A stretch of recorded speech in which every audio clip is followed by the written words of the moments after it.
তালাকের পর অন্যের কাছে বিবাহ দেওয়া ছাড়া স্ত্রীকে ফিরিয়ে আনার উপায় কি? মহিলাদের হায়েজ বা মাসিক হলে কি দুরূদ শরীফ পড়া যাবে? স্বামীর গায়ে পা লাগলে কি হয়, করণীয় কি? অত্যন্ত গুরুত্বপূর্ণ কিছু বিষয়, গুরুত্বপূর্ণ কিছু প্রশ্ন। এই প্রশ্নের জবাবগুলো অনেকেই না জানার কারণে বিভিন্ন ভুল আমল করে থাকে, অনেকে গুনাহে জড়িয়ে থাকে। তো এই তিনটি প্রশ্নের বিষয় নিয়ে যে স্বামীর গায়ে পা লাগলে করণীয় কি বা কি করতে হবে, এবং মহিলাদের হায়েজ বা মাসিক হলে দরুদ শরীফ পড়তে পারবে কিনা, দোয়া দরুদ পড়তে পারবে কিনা, তেমনিভাবে তালাকের পর অন্যের কাছে স্ত্রীকে বিবাহ দেওয়া ছাড়া, হিলা ছাড়া অন্য কোনো উপায় আছে কিনা ফিরিয়ে আনার, এই বিস্তারিত আলোচনা এই বিষয়গুলো নিয়ে করবো ইনশাআল্লাহ। সুতরাং মনোযোগ সহ ভিডিওটি শেষ পর্যন্ত দেখবেন, অন্যথায় কোনো বিষয়ে ভুল বোঝার সম্ভাবনা থাকে। আর সরাসরি কোনো প্রশ্ন করতে বা লিখিত কোনো বিষয়ে সমাধান পেতে ফতোয়া বিভাগে স্ক্রিনে দেওয়া নম্বরে ইমো অথবা হোয়াটসঅ্যাপে যোগাযোগ করবেন। আর ভিডিওটিতে একটি লাইক দিয়ে কমেন্ট করে ভিডিওটি শেয়ার করে দিবেন এবং চ্যানেলটি সাবস্ক্রাইব করে দিবেন, যাতে অপর ভাইও ভিডিওগুলোর মাধ্যমে উপকৃত হতে পারে। তো আমরা সরাসরি প্রশ্নের জবাবে চলে যাই। প্রশ্ন ছিল, স্বামীর গায়ে পা লাগলে কি হয়, করণীয় কি? দেখুন, স্বামীর গায়ে পা লাগা বা স্বামীর কে অসম্মান করা, এটি অসম্মান করা তো অবশ্যই সম্পূর্ণরূপে হারাম। আল্লাহ সুবহানাহু ওয়া তাআলা স্বামীর স্তরকে, স্বামীর স্থানকে অনেক উপরে রেখেছেন। স্ত্রীর কাছে স্বামী অত্যন্ত সম্মানের যোগ্য একজন ব্যক্তি। সুতরাং স্বামীর অসম্মান হয় মতো কোনো কাজ করা যাবে না, সেটি কথাবার্তায় হোক, আচার আচরণে হোক, অথবা গায়ে পা লাগা না লাগা এই সমস্ত বিষয়ে হোক। যে কোনোভাবেই স্বামী যে সমস্ত বিষয়ে অসম্মান মনে করে বা নিজেকে বেইজ্জত মনে করে, ওই সমস্ত কর্মকাণ্ড, কথাবার্তা, এগুলো থেকে স্ত্রী বিরত থাকতে হবে। এখন কখনো যদি পা লেগে যায়, পা লাগা তো দুই ধরনের হতে পারে। একটি হলো মহাব্বতের ক্ষেত্রে বা ভালোবাসার ক্ষেত্রে স্বামীর গায়ে পা উঠিয়ে দিয়েছে বা এই ধরনের কোনো বিষয়, এতে তো অবশ্য কোনো ক্ষতি নেই। যদি স্বামী এটাকে স্বাভাবিক মনে করে বা এটাতে কোনো কষ্ট মনে না করে, তাহলে এটি নাজায়েজ কিছু নয়। কিন্তু সাধারণ অবস্থায় বা এমনিতেই যখন সাধারণ হালতে থাকবে, তখন স্বামীর প্রতি পরিপূর্ণ সম্মানের দৃষ্টি রাখতে হবে। পা লাগা অথবা যে সমস্ত বিষয়ে আমাদের সামাজিকভাবে খারাপ মনে করা হয় অথবা বেইজ্জত মনে করা হয়, এই সমস্ত বিষয় থেকে স্ত্রী বিরত থাকবে। তবে ভালোবাসা মহাব্বতের ক্ষেত্রে পা উঠিয়ে দেয়া, পা লাগা, এটা কোনো দূষণীয় বিষয় মনে করা হয় না। তো আমরা পরবর্তী প্রশ্নের জবাবে চলে যাই। প্রশ্ন ছিল, মহিলাদের হায়েজ বা মাসিক হলে কি দুরূদ শরীফ পড়া যাবে? দেখুন, মহিলাদের পিরিয়ডের সময় বা এই মাসিকের সময় বেশ কিছু কাজ আছে হারাম, যেই সমস্ত কাজগুলো করা যাবে না। যেমন স্ত্রীর মাসিকের সময় বা মহিলাদের মাসিকের সময় স্বামীর সাথে মিলিত হওয়া বা সহবাসে লিপ্ত হওয়া, এটা সম্পূর্ণরূপে হারাম। আল্লাহ সুবহানাহু ওয়া তাআলা স্পষ্টভাবে নিষেধ করেছেন। তেমনিভাবে মহিলাদের মাসিকের সময় তারা কোরআন তিলাওয়াত করতে পারবে না, কোরআন স্পর্শ করতে পারবে না, মসজিদে প্রবেশ করতে পারবে না, বাইতুল্লাহর তওয়াফ করতে পারবে না।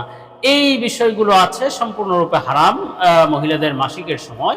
কিন্তু এছাড়া দোয়া দরুদ পড়া, দরুদ শরীফ পড়া, আল্লাহুম্মা সাল্লি আলা মুহাম্মদ, এই দরুদ শরীফ পড়লো মাসিকের সময়, কোনো অসুবিধা নেই, এতে নাজায়েজ কিছু নেই। বা দোয়া পড়তে পারবে, যে কোনো দোয়া করতে পারবে, জিকির আজকার করতে পারবে, এটা নাজায়েজের কিছু নয়। তবে উল্লেখিত যে সমস্ত বিষয়গুলো বলা হলো, সেই সমস্ত বিষয়ে মাসিকের সময় পড়া থেকে বা করা থেকে বিরত থাকতে হবে। তো আমরা পরবর্তী প্রশ্নের জবাবে চলে যাই। প্রশ্ন ছিল, তালাকের পর অন্যের কাছে বিবাহ দেওয়া ছাড়া স্ত্রীকে ফিরিয়ে আনার উপায় কি? দেখুন, তালাকের পর অন্যের কাছে বিবাহ দিতেই হবে স্ত্রীকে, অথবা স্ত্রীকে নতুনভাবে বিবাহ করতে হবে কিনা, অন্যের কাছে বিবাহ দিয়ে তারপরে ফিরিয়ে আনতে হবে কিনা, নাকি এমনিতেই কোনো উপায় আছে ফিরিয়ে নেওয়ার, এর বিস্তারিত বিশ্লেষণ রয়েছে। এবং তালাকের ক্ষেত্র বিশেষ বা ক্ষেত্র বিশেষ, অবস্থা বিশেষ এই মাসআলাগুলোতে ভিন্নতা আসবে। সেক্ষেত্রে তালাক মূলত তিন ধরনের হয় এই দৃষ্টিকোণ থেকে। একটা হলো তালাকে রজঈ, আর একটা হলো তালাকে বায়েন, আর একটা হলো তালাকে মুগাল্লাজা। খেয়াল করে বুঝতে হবে, তিন ধরনের তালাকের ক্ষেত্রে তিন ধরনের বিধান হবে। তালাকে রজঈ একটা, তালাকে বায়েন একটা, এবং তালাকে মুগাল্লাজা একটা।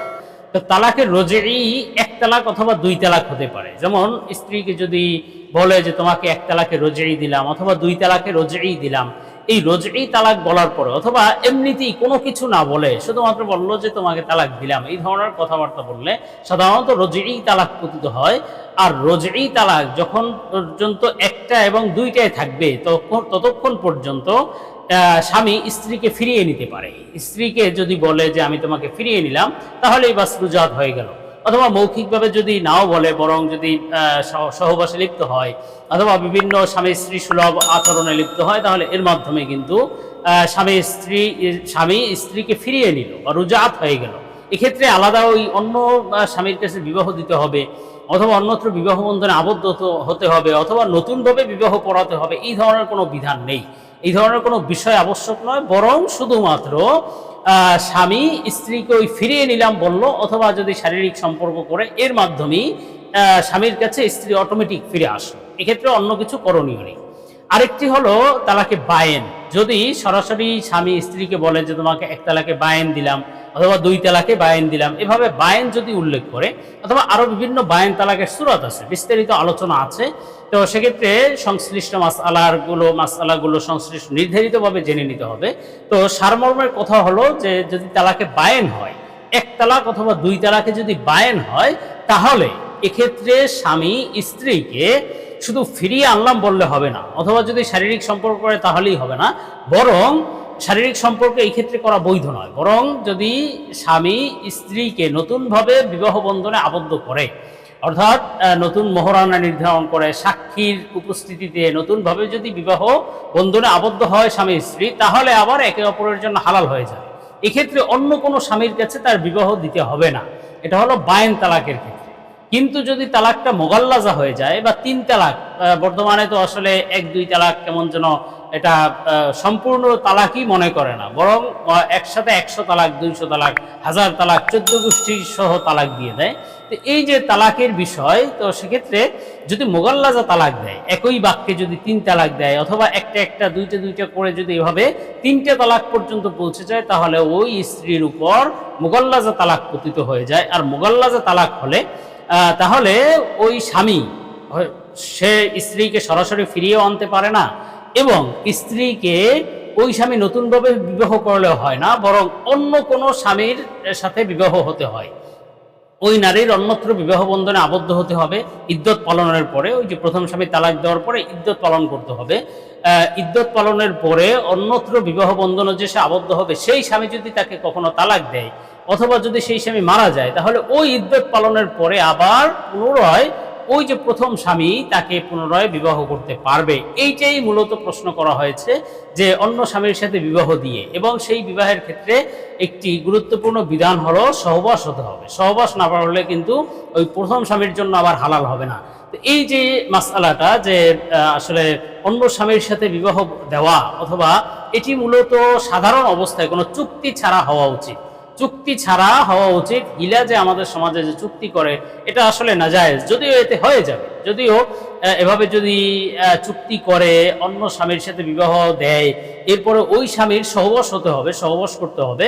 সহবাসের পরে ছেড়ে দিলে এরপরে ইদ্যতের পরে আবার ওই প্রথম স্বামী বিবাহ করতে পারবে। চুক্তি করে হলে এটা করতে পারবে, হয়ে যাবে, কিন্তু অবশ্যই এটা গুনাহের কাজ। এই সমস্ত কাজ থেকে বিরত থাকতে হবে।